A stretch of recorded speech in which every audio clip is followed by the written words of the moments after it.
Here we go. Good afternoon. Can't remember when the last time I made a video. It's been a little while, a week or two, I think. Our last load we delivered down there, HEB Temple. Little woman found me this load here. Temple load, it delivered Friday. She found me another load up there in Fort Worth. Picked up at Americold, Fort Worth. I got there pretty early because my Temple load, it delivered in the morning, and this one picked up about 2 o'clock, 2:30, somewhere in there, but I got there way early. And we got her picked up. Wasn't supposed to deliver till 2 o'clock Monday. And we've been having all kinds of dilemmas on this load. HEB came off pretty good. Picked the load up. When I got the bills, they said, well, you need to sign all these because we got 2 orders, which normally happens. Your pickup normally encompasses all the orders. You know, you might have multiple orders. Sometimes, depending on the shipper, they may require you to have each order number, which didn't much matter. That wasn't the problem, but it stuck out. Come Monday, I'll get to it. We picked the load up. I'm kind of running through my head how far I'm going to go. And I really didn't need to get a 34 in because I had enough time. I could just run straight through almost. Well, I'd have to stop one time for a 10-hour break. But if I did that, then I could come right up to here and sit here and be here for 34 hours before I had to unload. But I was just going to put the truck in the shop. I was going to deadhead from Moberly to Des Moines and then throw the truck in the shop for a day because he was going to put bushings in my rear axles. And but we get up there. I cut across Fort Worth and Dallas, run across there up 75, 69, get into Oklahoma. Just north of McAllister, there's a bunch of construction. I look back here in that mirror at that indicator light, and I run a Thermal King. And if it's got a T on there, it's running fine. If it's got that K lit up instead of the T, you got a code, something's wrong. I was like, man, ain't no damn place for me to pull over. And I run through that construction. I noticed there's a ramp right there and it's open. So I get pulled off. And it's output temperature sensors. And the output temperature on the Thermal King's got 2. It's got the main one, and it's got a secondary. But it's having codes on both of them. I was like, oh my Lord. And there ain't nothing you can do with them output sensors as long as you're loaded. I pretty much already knew that, but we still freaking out. So I had the little woman, you might find, heck, this is 9 o'clock at night, even your bigger ones aren't really open on a Friday night,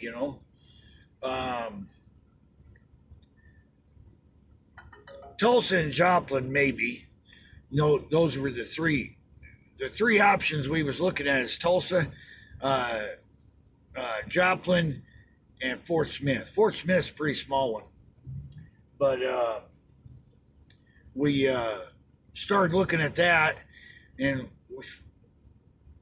between me and the little woman, we figured that Tulsa was gonna, or Fort Smith would be our. It's actually over in Oklahoma side, but we figured that'd be our best bet because it was shorter distance. And so she called him. I'd sent her the pictures of the codes and everything, and he was telling her this, that, and the other, and she really didn't have a whole lot of experience with the reefer. So hers is more of the office side, finding loads and all that good stuff.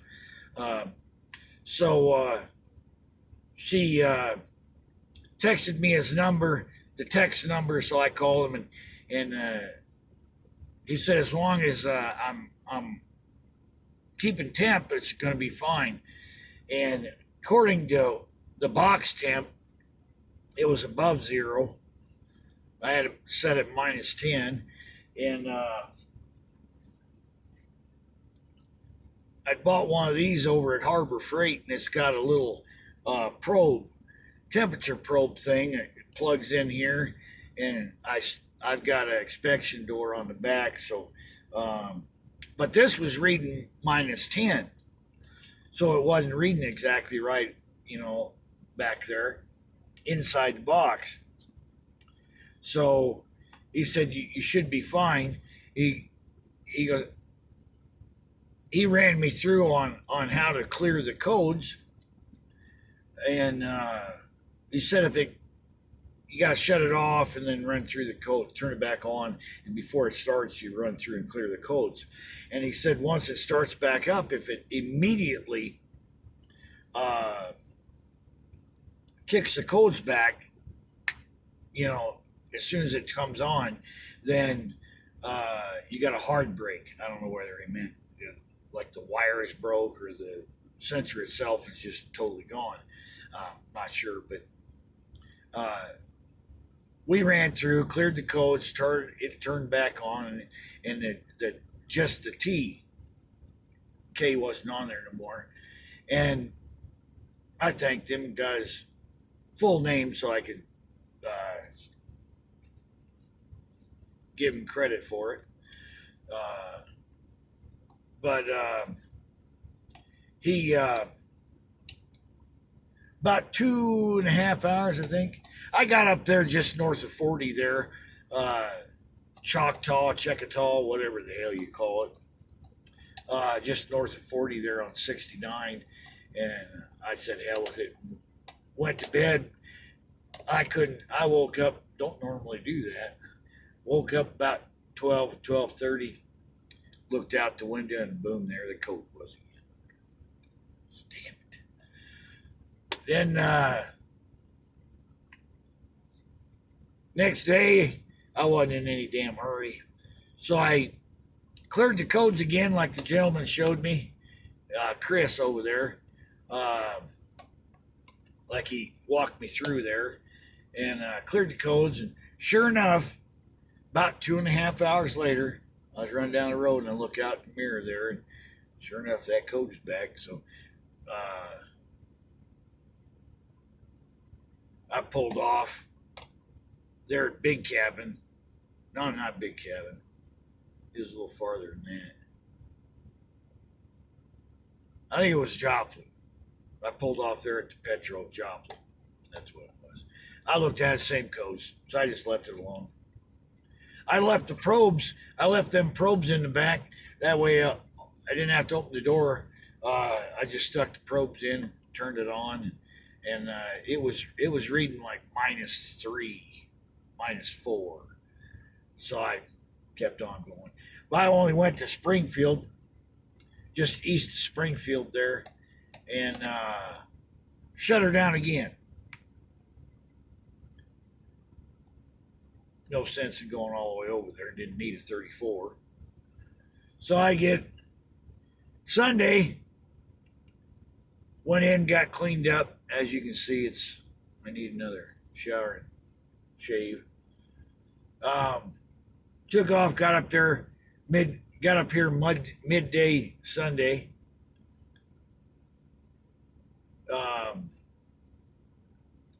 I normally park in behind the Walmart Supercenter over there, but they must have some construction and stuff going on in the building because they got a bunch of containers and stuff out back where I normally park, and then they got it boxed off so where you can't park anywhere on that back road over there, and there's still guys parked out front, but I never park out front any Walmart ever. I don't need to wake up and have my truck booted. You're better off parking on the street and getting a city parking ticket than you are parking in one of them parking lots and getting booted. At least if you're on the street, you ain't gonna get booted. Cop just writes you a ticket. Your ticket is gonna be hell of a lot cheaper than them tow companies booting you. And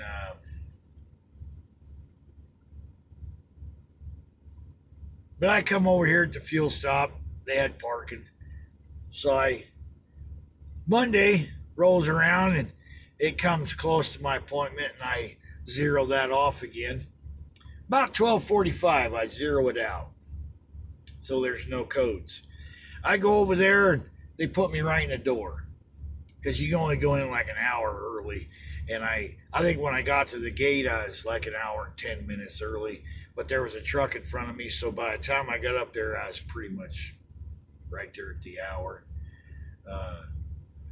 I went in and dropped it in the door, went in and gave them bills. They called me about 2 hours later that my bills are ready. So I went in and they tell me I got product on there that they did not order. 400 in some cases. It's like, I think it equates to like seven to 9 pallets. And I was like, man, shit. So I went ahead and sent the little woman a text, hooked up to the truck, pulled it out, taking pictures and stuff. Boy, it's sticking way back there. So they didn't even load it on. They didn't even put it back on the truck right. They just went in so far and started dropping the pallets in there. So it's like, but there was no code on that trailer no more, and it had been running for I think it's like at that point right about 4 hours. At that point, it's about 4 hours. No code. And those pallets are pretty tall. They's damn near the ceiling. These maybe 6 inches, 7 inches, maybe, right in there from the ceiling. So what I'm thinking what happened is, because it's been running, hell, today's Wednesday already. I'm thinking that it was right up almost against that output on the AP or the reefer unit in there, and it's been fine. Once I get it finished unloaded and I get back to Des Moines or even Omaha, them guys over there in Omaha are pretty good, and I get in and out pretty good. Des Moines depends. Sometimes you can get in and out, sometimes not so much. And then it also depends on what technician they put you on it. With Des Moines, it's hit or miss, or Altoona, however the hell they call it. But yeah, they're trying to. So the code, it ain't back, but the product, there's like 7 to 9 pallets of product on here. It's all the same code, same product code, and it's all on the bill, so it wasn't a mistake. So the way it's looking, they're telling me the 5th. Well, we got it moved to the 1st. Well, I don't know whether it was Kraft or Coyote slash UPS that figured they'd save money on transportation by putting these extra 7 or 9 pallets on my truck. You know, they should have just gave me an extra set of bills and had another warehouse up here, or Kraft or Miracle, because it was stored at Miracle in Fort Worth, and so they could have just given me another set of bills and had me stop off at Springfield, drop off them 9 pallets, and then come on up here on Monday, unload up here. And then they could have paid someone else, $500, $600, $700 to haul it from down there to up here, but no. Now I'm sitting here for an extra 2 days, 2.5 days. Now they're putting it over to the first. And I told him it should be off already. And he kept, that broker guy over there, Coyote, he kept saying, "Oh, mistake. I don't know why he keeps calling it a mistake. There was no mistake. It was on the bills. The product was on the bills. It wasn't misshipped. They ordered this product, but they didn't want it till next month. Somebody in their infinite wisdom, either over at Coyote slash UPS or Kraft, thought they'd save money. And then they're crying because we want, waiting for an email from them. This one here, we lost $1,600 because we was going to haul a beer load, go back over to Nebraska, and then I could have swung down, dropped my trailer off in Omaha at Christensen, and then bobtailed to Des Moines and have them done this. And then, when they was done, hell, I could have bobtailed back over, picked my trailer up, and then the little woman could have found me a load, either right there in the Omaha area, or hell, I could have deadheaded up to Sewer City up there. But now I'm sitting here, and they only want to give us $250 a day for holding their product. Hell, from Monday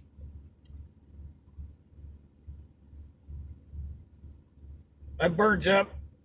From Monday I was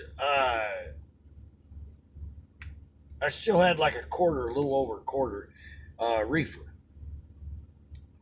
So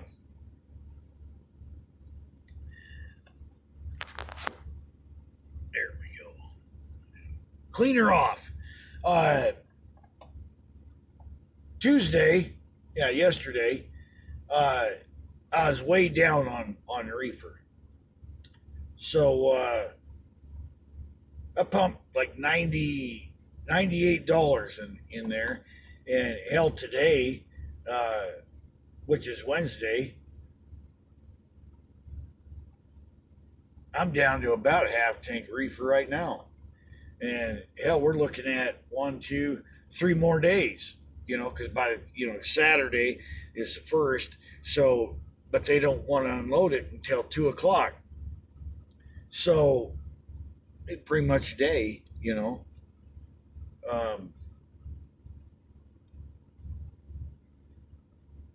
so either tomorrow or Friday, I'll have to put more reefer fuel in. There's going to be another $100 damn dollars. What the hell? Yeah, this kind of thing happens, but you shouldn't have to fight to get a decent rate for them trying to make money, save money on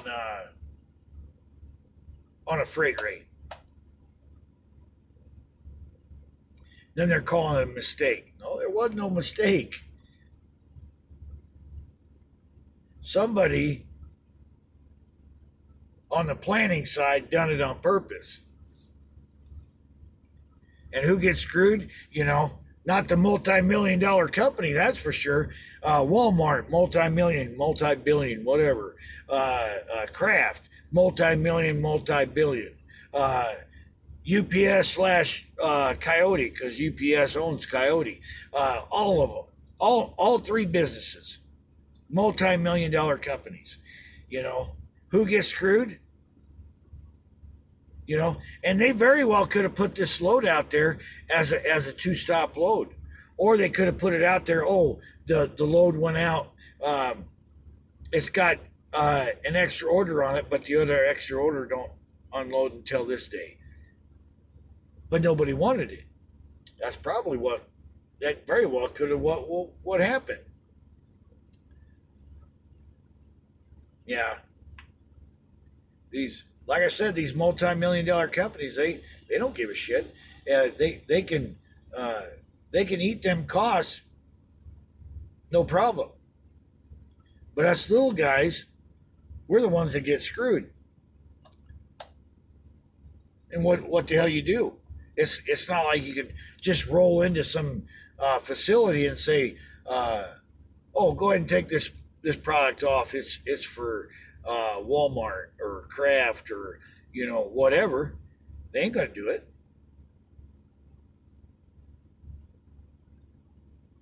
And it's not like a lot of us carry pallet jacks around, so you can just throw it off,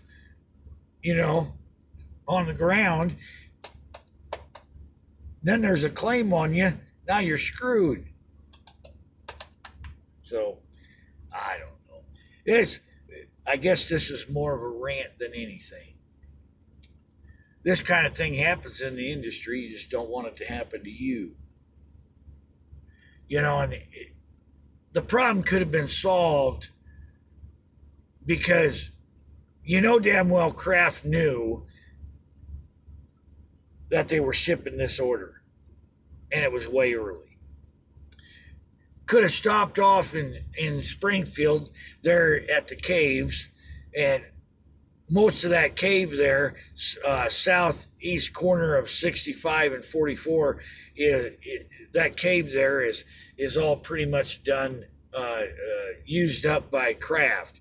Could have stopped in there. They could have pulled them, 7 or 9 pallets off, and then I could have came up here, and I still could have unloaded and went and got that beer load and took it to Nebraska, and nothing would have been wrong. Wouldn't have missed a beat. But instead of doing that, somebody at UPS slash Coyote or Kraft decided to do this shady stuff. They figured, oh, it's only going to cost us $250 a day.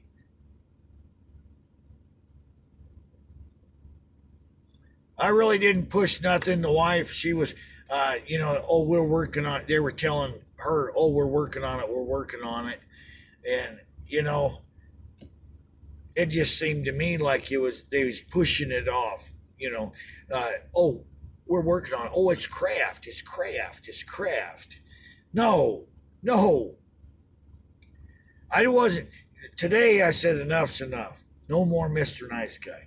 I didn't call and cuss and swear. I probably should have, but I didn't. But I made damn sure he knew I wasn't happy.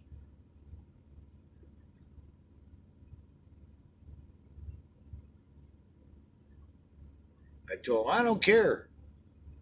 You figure that load up there, then another load going over, hell, that would have been, 35 to, $4,000, I've already lost. Because I was going to pick that other load up Monday night, the beer load, and deliver it Tuesday. And then I could have picked that other load up out of Nebraska going over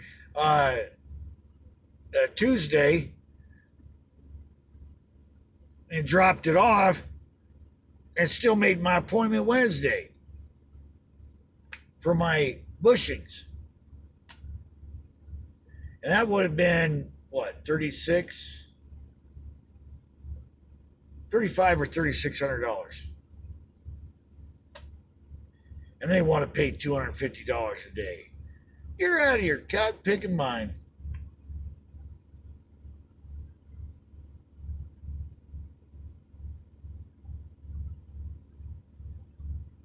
Well, I think that's enough ranting for today. At least on the video. Hello, come in.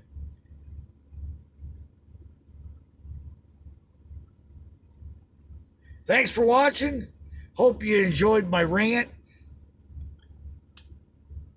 Oh, and I'll put out another video about that, what we find out about the codes, because I am going to send it in just to make sure everything's okay. Like I said, hope you liked the little bit of a rant I just had. Go ahead and like, share, and subscribe. Subscribe, by God. You guys have a good day.